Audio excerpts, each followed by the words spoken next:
말씀입니다.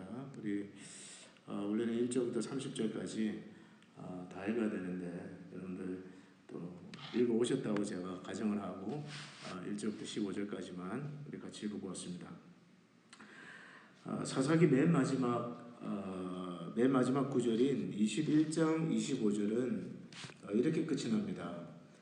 그때에 이스라엘에 왕이 없으므로 사람이 각기 자기의 소견에 옳은 대로 행하였더라. 어떤 의미에서는 이것이 사사기 시대의 특징을 가장 잘 나타내주는 구절입니다. 그때 이스라엘에 왕이 없었으므로 각 사람이 자기 소견에 옳은 대로 행하였더라. 그다음 이제 본문 19장에 나오는 이야기는 이 하나님의 백성들이 하나님을 떠나 우상 숭배에 빠지고 또 말씀에서 떠났을 때 어디까지 타락할 수 있는지 또 얼마나 비참하게 타락할 수 있는지를 잘 보여주는 내용입니다. 개인적으로 정말 참 읽기조차 싫은 좀 빨리 끝났으면 좋겠다는 마음이 드는 그런 어떤 내용들인데요. 에브라임 산지에 어떤 한 레위인이 살고 있었습니다. 근데 그 첩이 있었는데 어떤 이유에서였는지 자기 남편을 떠나서 친정으로 가버렸어요. 넉 달이 지나도록 돌아오지 않았습니다. 그러자 그 레위인이 이 첩이 친정이 있는 유다 베들레헴으로 직접 찾아갑니다. 사위가 찾아온 것을 알고 그 장인이 며칠 동안 정성껏 그를 대접합니다. 하룻밤만 더 묵고 가라는 말에 그 레위인이 나흘 동안 그 장인의 집에 머물다가 닷새째 되는 날 그 장인의 청을 뿌리치고 집으로 돌아가려고 길을 나섭니다. 근데 그들이 여부스라는 지역, 성경에 보니까 예루살렘이라고 되어 있어요. 그 여부스에 가까이 왔을 때 벌써 해가 저물었습니다. 그때 그 종이 같이 갔던 종이 여부스 성에 들어가서 하루를 지내자고 말을 하는데 그 레위인 남자는 이방인들의 성읍에 들어가서 잘 수 없다라고 이야기하면서 이스라엘 족속들이 살고 있는 기브아까지 갈 것을 고집합니다. 그들이 기브아 가까운 곳에 갔을 때 해가 지고 성읍 광장에 앉아서 자신들을 맞아줄 사람을 기다립니다. 그런데 어떻게 된 일인지 아무도 그들을 집으로 들이는 사람이 없었습니다. 근데 그때 마침 밭일을 마치고 돌아오는 노인 하나가 있었는데 이 자초지정을 들은 노인은 그들을 자기의 집으로 초대를 합니다. 그 노인의 집에서 한참 먹고 마시고 쉬고 있는데 갑자기 밖에서 쿵쿵하는 대문 두드리는 소리가 들리는 거예요. 문을 열어보니까 그 동네 불량배들이 몰려와서 밖에 서 있었습니다.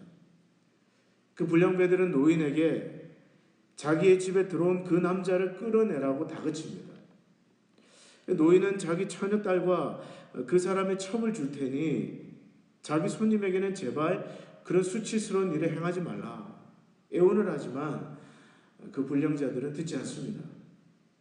레위인은 자기 대신에 그 첩을 밖으로 내보내서 그 남자들에게 주었고 그들은 그 여자를 밤새도록 돌아가면서 성폭행을 하며 욕을 보인 뒤에 새벽 동이 틀 때가 되어서 비로소 놓아줍니다.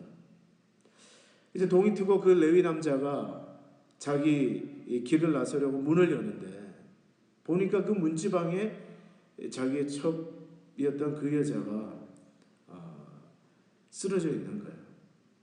그래서 일어나 가자고 얘기를 했지만 그녀는 아무 대답이 없었습니다.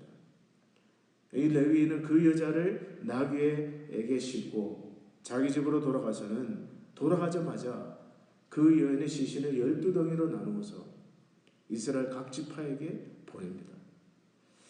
그 사건의 전말에 들은 이스라엘 각 지파 사람들이 격분을 한다는 이야기가 오늘 우리가 읽은 사사기 19장에 기록된 내용입니다. 정말 낯뜨거운 이야기 아닙니까? 정말 낯뜨거운 이야기예요.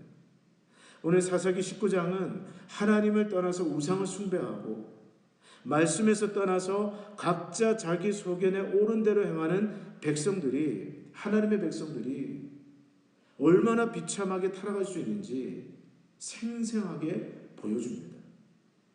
하나님의 백성들이 하나님을 떠나서 우상을 숭배하게 될 때, 또 말씀에서 떠나서 자기 소견에 옳은 대로 행할 때 여러분 어떤 일이 일어날까요? 두 가지를 생각해 보시는데요. 첫째는 인간성이 파괴가 됩니다. 하나님을 떠나면 인간성이 철저하게 파괴가 돼요. 자기의 장인의 집에서 철을 데리고 나온 이 레위인은 자기 집으로 돌아가는 그 과정 중에서 여부스 사람들이 살고 있는 성에 들어가서 하룻밤 묵고 가자는 그 종의 제안을 거절하고 굳이 이스라엘 성으로 들어가려고 합니다. 왜 그랬을까요? 기브아로 가려고 합니다. 베냐민 지파가 있던 기브아로 가려고 합니다. 성경학자들은 그 이유를 자기 동족 이스라엘에게 찾아가면 더 좋은 대접을 받지 않을까, 그런 기대감이 있었다라는 거예요. 자기 동족이니까, 형제니까. 더군다나 이 사람은 당시에 대접을 받던, 어디 가나 환영을 받던 레위인이었습니다. 오늘날 여러분들이 또 목회자라고 또 섬겨주시고 또 생각해 주시는 것처럼 이때 당시에 레위인도 마찬가지였어요. 그래서 이 레위 사람은 가까운 여부스 성 대신에 기브아로 가려고 했습니다. 이스라엘 동족이 사는 기브아로 가려고 했습니다. 근데 여러분은 어떻게 됐어요? 이 레위 사람 일행이 기브아에 도착을 했는데 그 성읍 광장에 앉아 있는데 그들을 맞이해 주는 사람이 아무도 없었어요. 사실 이것이 우리에게는 잘 이해가 되지 않지만 당시 문화로는 상상할 수 없는 일입니다. 여러분 그 수천 년이 지났지만 지금도 중앙아시아에 가보면요, 저도 단기 선교 때 경험한 일이에요. 중앙아시아 우즈베키스탄이나 뭐 타지키스탄이나 이런 나라를 가보면 길거리에서 그냥 만나면 자기 집으로 초대합니다.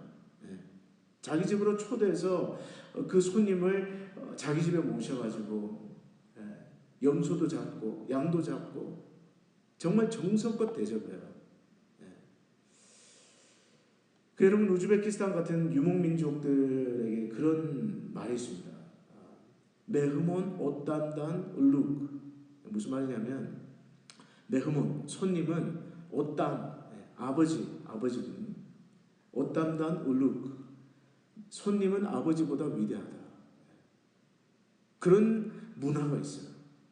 그래서 길거리에서 만난 사람들도 생전 처음 보는 정말 처음 온 나라에서 온 손님들도 자기 집에 초대해서, 저도 그런 경험이 있습니다. 길거리에서 만난 그 가정을 따라가서 3일 동안 그 집에서 먹고 자고 전부 다 공짜로 먹고 자고 대접받고.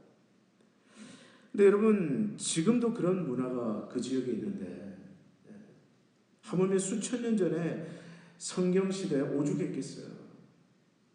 그 마을의 광장에, 성읍 광장에 나그네가 있는데 아무도 초대하는 이가 없다. 이건 정말 상상도 못할 일입니다. 어떤 의미에서는 그 성의 수치예요. 뿐만 아니라 여러분 구약 성경 여러 곳에 하나님은 나그네를 잘 대접하라는 명령을 주셨어요. 출애굽기 23장 9절에 보니까 이런 말씀이 있습니다. 너는 이방 나그네를 압제하지 말라. 너희가 애굽 땅에서 나그네 되었은즉 나그네의 사정을 잘 아느니라. 하나님 명령이에요. 신명기 26장 12절에 보니까 셋째 해 곧 11조를 드리는 해에 내 모든 소산의 11조 내기를 마친 후에 그것을 레위인과 객과 고아와 과부에게 주어 내 성읍 안에서 먹고 배부르게 하라. 하나님 말씀에 레위인과 객과 고아와 과부에게 주어 내 성읍 안에서 먹고 배부르게 하라. 때문에 여러분 당시의 문화적인 측면에서 볼 때나 또 하나님의 말씀의 관점에서 볼 때 해가 지도록 나그네를 성읍 광장에 그대로 두는 것은 그건 있을 수 없는 일이에요. 수치스러운 일이었습니다. 네, 여러분, 이것은 무엇을 뜻합니까? 하나님을 떠나서 우상을 숭배하고 말씀에서 떠난 이스라엘 백성들은 율법에서 말하는 사랑이나 긍휼이나 자비를 철저하게 잃어버린 삶을 살고 있었음을 말해줍니다. 여러분, 율법은 분명히 나그네를 사랑하라고 말합니다. 나그네를 돌보라고 말해요. 그러나 그들은 하나님의 말씀 따위에 전혀 관심이 없었다라는 거예요. 하나님의 말씀이 없을 때 그들에게는 사랑과 긍휼이 사라지고 인심은 각박해지고 철저하게 이기적으로 바뀌어갔다.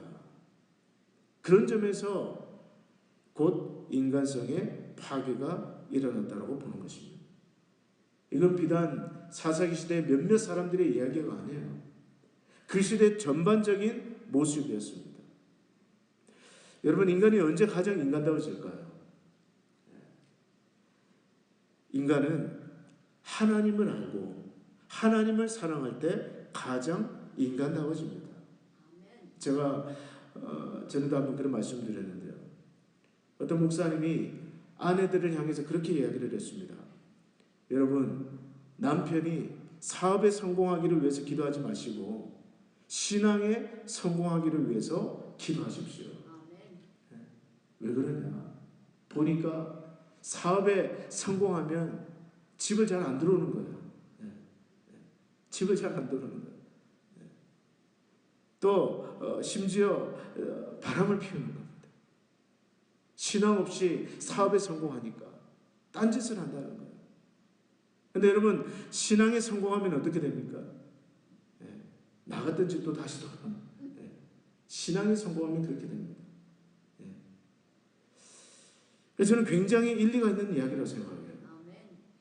이 자리에 계신 우리 아내 여러분, 남편들이 사업에 성공하기를 기도하시기 전에 신앙에 성공하기를 위해 기도하시기를 바랍니다. 제가 제자반에서 물어봤습니다. 여러분들이 제자반을 받으시면서 남편들에게 아내와의 관계가 어떻게 바뀌었습니까? 그랬더니 어떤 분은 그런 얘기를 하세요. 집을 출근하면서 아내에게도 뽀뽀도 하고. 여러분, 제 개인적인 경험도 그렇습니다. 제가 개인적으로 평소에 아내를 또 귀히 여기고 사랑하지만 정말 언제 제 아내를 바라보면서 정말 사랑스럽고 정말 존귀해 보이느냐? 제가 하나님을 가까이 할 때, 하나님과의 교제 가운데서 정말 친밀하게 교제하고 살아가고 있을 때, 제가 성령으로 충만할 때, 아내뿐만이 아니에요. 성도들도 사랑스러워 보이고, 이 사랑이 솟아나게 됩니다. 저는 확신을 해요. 인간이 언제 가장 인간다워지느냐? 하나님이 창조하신 그 창조의 목적대로 언제 가장 사람답게 살아갈 수 있느냐? 하나님을 알고 하나님을 사랑할 때 인간은 가장 인간다워집니다. 근데 반대로요. 인간이 언제 가장 짐승같이 될까요? 아니, 언제 가장 짐승만도 못한 인간이 될까요? 그것은 그 삶 속에 하나님이 없을 때입니다. 하나님을 떠날 때 인간은 가장 비인간적이고 잔인할 수 있는 것이 인간이에요. 여러분, 공산주의 국가에서 왜 인권이 문제가 됩니까? 왜 그들이 정치가적인 색깔이 다르고 종교적 견해가 다르다고 해서 고문하고 폭행하고 잔인하게 죽여요? 사실 따지고 보면 그들의 사상에 하나님이 없기 때문에 그렇습니다. 공산주의는 유물론이에요. 모든 것을 물질로 봅니다. 인간도 물질이에요. 때문에 그들은 하나님의 형상대로 지음받았다라는 인간에 대한 존엄성은 존재하지 않습니다. 때문에 그들은 인권을 가볍게 생각해요. 정치적인 견해가 다르고 종교적인 신념이 다르다고 고문하고 핍박하고, 여러분, 중국이 지금 미국을 따라잡고 경제가 성장하고 G2라고 이야기하지만 여러분, 교회를 박해하는 거 보세요. 교회를 박해하는 거 보십시오. 교회 지도자들을 감옥에 가두고 폭행하고 핍박하고, 그 사상에 하나님이 없기 때문에 그렇습니다. 여러분, 사사시대도 마찬가지예요. 이들이 하나님을 떠나고 말씀을 떠났기 때문에 이 사사시대는 철저하게 인간성이 파괴된 시대예요. 냉정하고 무자비하고 무관심하고 긍휼이 없고 그런 사회로 전락된 것입니다. 두 번째로, 인간이 하나님을 떠날 때 어떤 결과가 나타나느냐? 윤리적이고 도덕적인 타락을 가져옵니다. 하나님을 떠나서 우상을 숭배하는 사회, 하나님 말씀을 떠난 사회, 그 사회는 반드시 윤리적으로 도덕적으로 타락할 수밖에 없어요. 여기 예외가 없습니다. 이 기브와 성읍의 불량배들이 그 레위인과 그 첩과 그 종이 묵고 있는 그 집을 찾아와서 22절 말씀에 보니까 이렇게 이야기합니다. 우리가 읽지 않았지만 22절 한번 보십시오. 우리 다 같이 한번 읽어볼까요? 22절 시작. 그들이 마음을 즐겁게 할 때에 그 성읍의 불량배들이 그 집을 에워싸고 문을 두들기며 집주인 노인에게 말하여 이르되 내 집에 들어온 사람을 끌어내라. 우리가 그와 관계하리라 하니. 그 레위인과 그 일행이 그 노인의 집에서 먹고 마시고 한참 교제하고 있는데 갑자기 문을 두드리면서 그 동네 불량배들이 찾아온 거예요. 그들이 말하기를 내 집에 들어온 그 사람, 그 남자를 끌어내라는 것입니다. 우리가 그와 관계하리라. 여기 관계하다는 것은 히브리어로 야다라는 단어입니다.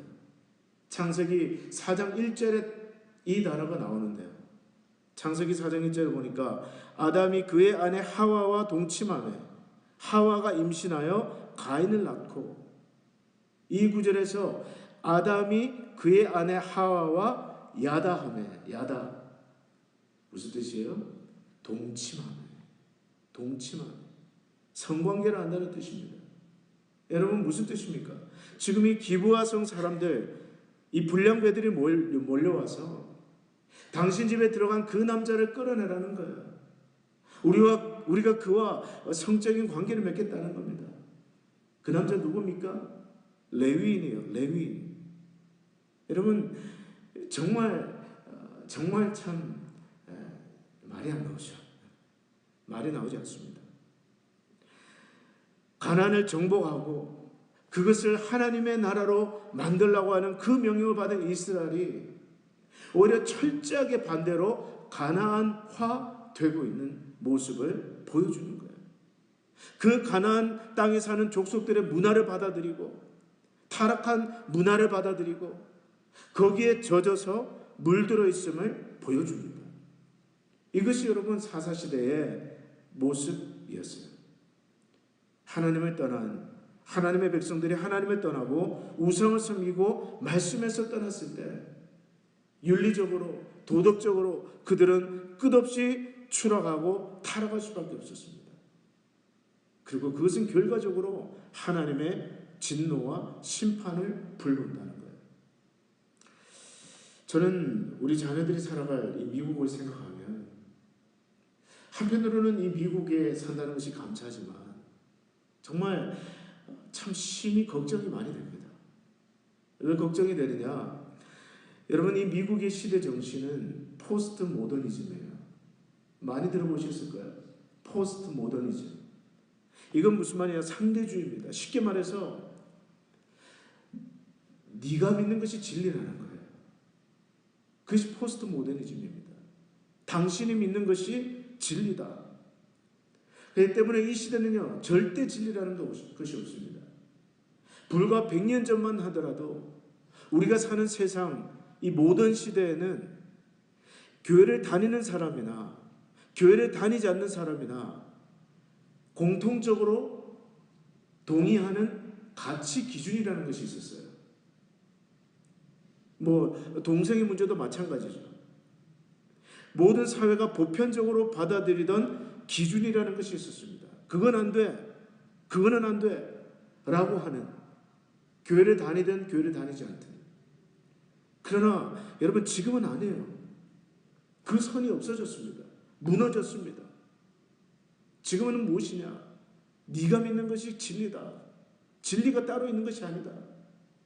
그래서 여러분 미국 헌법이 동성 간의 결혼을 합헌으로 통과시킨 것은 이런 시대 정신을 가지고 있는 사회에서는 어쩌면 당연하고 자연스러운 결과예요. 앞으로는 여러분 어디까지 추락할지 모르겠습니다. 정말 소아성애자들, 어린아이를 보면서 성욕을 느끼는 그런 변태 같은 사람들도 자신의 취향을 인정해달라고 할 시대가 올지도 몰라요. 여러분 하나님을 떠나고 말씀을 떠나면 결국 남는 것은 도덕적인 타락과 윤리적인 타락밖에 없습니다. 이것이 오늘 우리가 정말 이 나라를 위해서 기도해야 되고 이 시대를 위해서 기도해야 될 이유가 되는 것입니다. 하나님을 떠나고 우상을 숭배하고 말씀을 떠나서 각자 자기 속에는 옳은 대로 행하는 시대에 나타나는 특징 두 가지. 인간성이 말살되고요. 인간성이 파괴되고요. 또 윤리적, 도덕적 타락을 가져옵니다. 이것이 지금 사사시대에 벌어지고 있는 일이에요.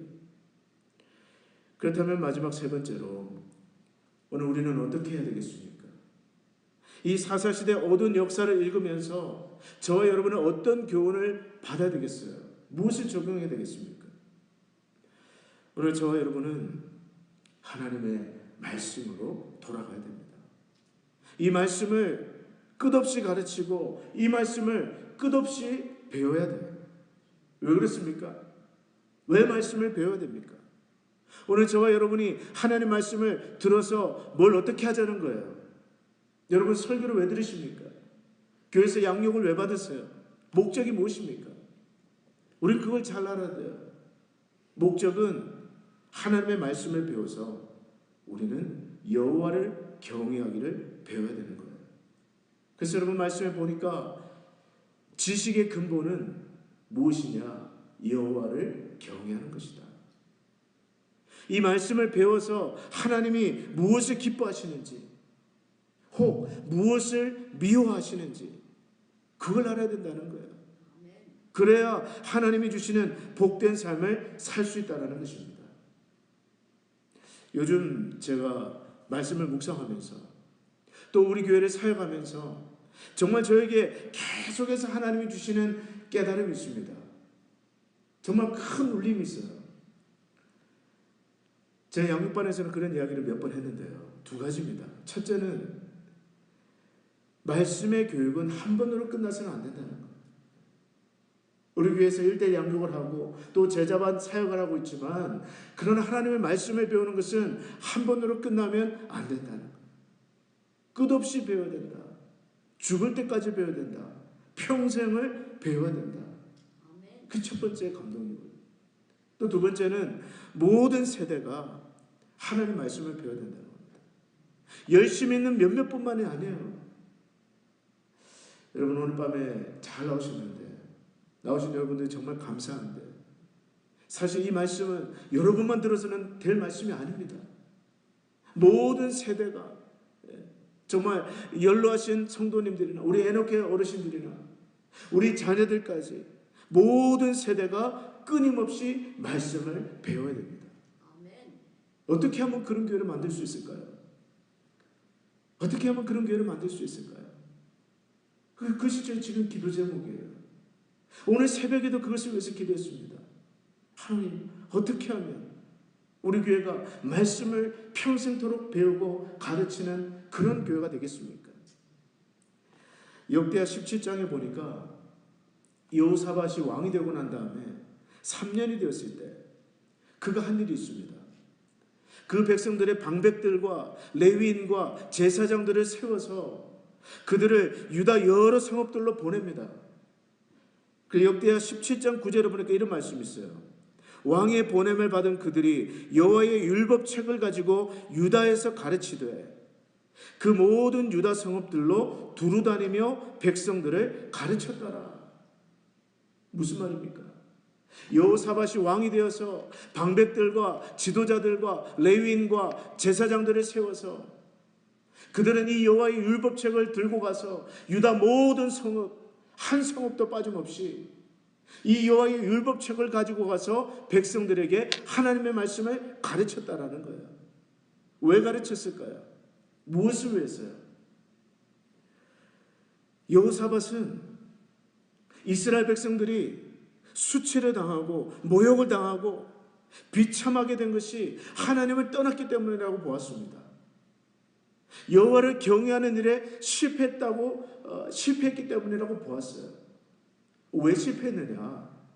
왜 백성들이 여호와를 경외하기를 버리고 우상을 따라갔느냐? 그는 말씀의 부재라고 보았습니다. 하나님의 백성들이 말씀을 몰랐기 때문에 하나님께서 무엇을 기뻐하시는지 무엇을 싫어하시는지 모르기 때문에 각자 자기 소견대로 어떤 의미에서는 이 사사기 시대가 이스라엘 역사에 계속해서 일어나는 거예요. 때문에 결국 하나님의 진노를 가져오게 되고 우리가 망했다라는 것입니다. 우리가 망한 이유는 다른 이유가 아니라 이 말씀에서 떠났기 때문에. 그래서 여호사밧은 백성의 지도자들을 세워서 율법을 아는 레위인과 제사장들을 세워서 유다 모든 성읍에 한 성읍도 빠짐없이 말씀을 가르치는 교사들을 세워서 하나님의 백성들에게 말씀을 가르쳤습니다. 그 결과 어떻게 되었느냐? 여호사밧 시대에 하나님이 함께 하시고 백성들이 형통한 은혜를 경험하게 됐어요. 심지어 여러분 역대하 26장에 보면 우시야 왕의 이야기가 나옵니다. 근데 여러분 재밌는 것은요, 우시야 왕 26장 5절에 이렇게 기록이 되어 있어요. 그의 곁에는 하나님을 경외하도록 가르쳐주는 스가랴가 있었는데 스가랴가 살아있는 동안 우시야는 하나님의 뜻을 찾았다. 그가 주님의 뜻을 찾는 동안은 하나님께서 그가 하는 일마다 잘 되게 해주셨다. 여러분 무슨 뜻이에요? 쉽게 말하면요, 우시야 왕이 스가랴 선지자가 살아있는 동안 그에게 말씀으로 양육받고 교육받고 성경을 공부하면서 하나님의 뜻을 찾는 동안은 하나님이 하는 일마다 잘 되게 해주셨다라는 거예요. 그런데 하나님의 말씀을 배우기를 그치고 하나님을 떠나기 시작하는 순간 교만이 들어오고 그의 이마에 나병이 생깁니다. 나중에는 나병 환자로 죽어요. 여러분 저는 이 말씀들을 묵상하면서 그런 생각이 듭니다. 아 그렇구나. 이것이 목사인 나의 사명이구나. 죽을 때까지 성도들에게 하나님의 말씀을 가르쳐야 되겠구나. 그래서 우리 성도님들이 정말 여호와를 경외하기를 배우도록 하나님 말씀을 제대로 알아서 하나님이 무엇을 기뻐하시는지 또 무엇을 미워하시는지 그걸 깨달아서 하나님의 뜻대로 사는 성도들이 되게 해야 되겠구나. 여러분 제가 여러분들에게 줄 수 있는 최고의 선물은 열심히 말씀을 여러분들에게 가르치는 것이라고 이연사 확실하게 주장하는 바입니다. 어제 1대 양육반 3기가 끝이 났어요. 가르치는 자나 배우는 자나 정말 땀 흘린 12주였습니다. 근데 제가 물어봤어요. 여러분 일주일에 한 번 딱 주일 나와서 설교를 들을 때 하고 이렇게 매주 나와서 하나님 말씀을 함께 나누고 말씀 암송하고 공부하고 여러분 삶에 어떤 변화가 있습니까? 그랬더니 몇몇 분이 치유가 일어났다고 하시더라고요. 이 양육 과정을 하면서 마음의 치유가 일어났다는 거예요. 한 분도 아니고 두 분도 아니고 몇몇 분들이. 어떤 분은 여러분 숙제를 하기 전에 미리 팔이 아플까 봐 이 진통제를 3알을 먹고 숙제를 시작했다는 분도 있어요. 도전이 되지 않습니까 여러분?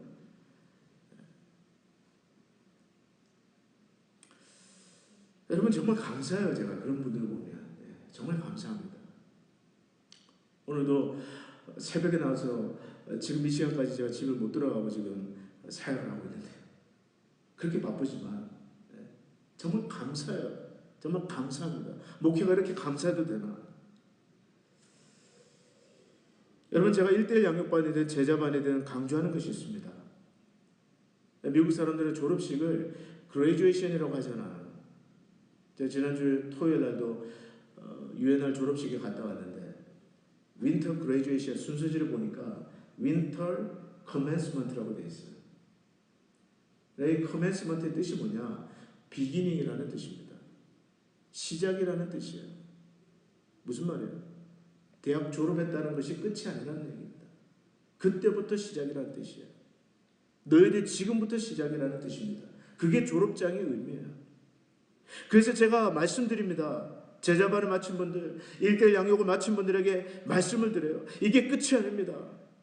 평생 배우겠다고 각오하십시오. 평생 말씀을 내가 죽을 때까지 듣겠다, 배우겠다고 결심하십시오. 왜? 그래야 하나님을 경외하기를 배우고 그래야 우리 인생이 형통하게 되기 때문에 그렇습니다. 아멘. 여러분들도 마찬가지예요. 여러분들 아직도 내가 양육을 받기를 망설이는 분이 있으시면 내년 봄에 지원하십시오. 배우십시오. 또 여러분 그것이 끝나도 정말 우리 교회가 창세기부터 요한계시록까지 하나님의 말씀을 모든 세대에게 쉬지 않고 끊임없이 가르치고 배우는 그러한 교회가 되기를 기도해 주시기를 부탁드립니다. 아멘. 따라서 하겠습니다. 가르치든지 배우든지 하십시오. 네. 중간은 없어요, 여러분. 네. 여러분 많이 배우셨습니까? 그러면 가르치세요. 가르치다가 뭔가 좀 부족하다고 느껴지신다면 그때 또 배우십시오. 끊임없이 배우십시오. 네. 저는 우리가 그런 교회가 되어서 우리 성도님들이 하나님을 경외하기를 배우고 그로 말미암아 하나님 주시는 축복된 삶을 살기를 주의 이름으로 축원합니다. 오늘 사사시대는 하나님을 떠나고 우상을 섬기고 말씀을 떠나면서 백성들이 각자 자기의 소견대로 행하게 됩니다. 그 결과 정말 입에 담기도 힘든 타락의 길을 걸어가는 것을 우리는 보게 됩니다. 저와 여러분은 이 이스라엘 백성들의 모습을 반면교사로 삼아서 하나님의 말씀에서 떠나지 않기를 결단하기를 주의 이름으로 축복합니다. 아멘. 죽을 때까지 한번 따라서 하겠습니다. 죽을 때까지. 오늘 밤에도 잘 나오셨어요. 자꾸 들으셔야 돼요. 죽을 때까지. 밥을 한 번 먹고 끝나는 사람 없지 않습니까? 설교도 마찬가지예요. 자꾸 설교는요 듣는 것이 아니라 먹는 것입니다. 믿습니까? 네. 주일날 한 번 먹는 사람하고 매일매일 먹는 사람하고 체력이 같을 수가 있겠어요? 네. 평생 배우겠다고 결심하십시오. 그 배움을 통해서 여호와를 경외하리라 다짐하십시오. 이 말씀을 들으면서 하나님이 무엇을 기뻐하시는지 무엇을 싫어하시는지 배우십시오. 그렇게 하면 그 길로 행하면 여러분들이 무엇을 하든지 하나님께서 하는 일마다 복을 주실 줄 믿습니다. 저는 오늘 밤에 나오신 여러분들 또 우리 리노아닌 장로교회가 말씀을 배우면서 하나님을 경외하는 교회 그로 말미암아 하나님이 복 주시는 귀한 교회가 되기를 주의 이름으로 축복합니다. 기도하겠습니다. 오늘 밤에 같이 한번 우리 말씀을 놓고 기도하겠습니다. 주여, 그렇습니다. 제가 일평생 말씀을 배우는 일을 소홀히 하지 않겠습니다. 평생 하나님의 말씀을 듣고 읽고 공부하고 배우기를 원합니다. 주여 도와주시옵소서. 여호와를 경외하는 법을 배우게 하시고 그로 말미암아 하나님이 주시는 형통한 삶을 살게 해달라고 이 시간을 통성으로 함께 다 같이 기도하며 나가도록 하겠습니다.